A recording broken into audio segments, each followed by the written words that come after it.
နေပြည်တော်အဆင့်ပတ်ဝန်းကျင်စီမံခန့်ခွဲမှုကောင်းမွန်သောမြို့ရွာနှင့်တန်ရှင်း၍စိမ့်လန်းဆိုပြီးသောကျောင်းစုတို့အားဂုဏ်ပြုစုများပေးအပ်ခြင်းမြင့်ခြင်းအခမ်းအနားကိုဒီနေ့နေ့လယ်ပိုင်းက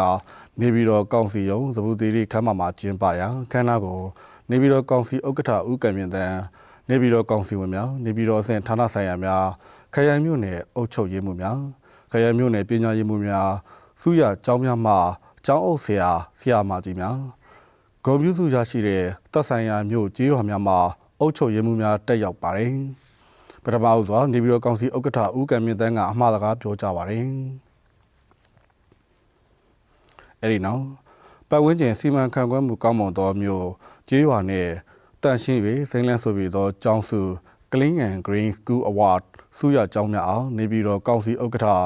နေပြည်တော်ကောင်စီဝင်များနဲ့တာဝန်ရှိသူများကဂုဏ်ပြုစုများပေးအပ်ချီးမြှင့်ခဲ့ပါတယ်။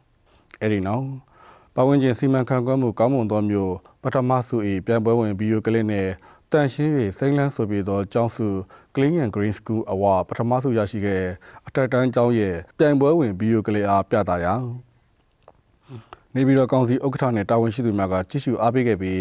အခမ်းအနားပြီးမှာအမတ်တရစုပေါင်းမှတ်တမ်းတင်တပ်ပုံရိုက်ကူးခဲ့တယ်လို့သတင်းရရှိပါတယ်ခင်ဗျာ။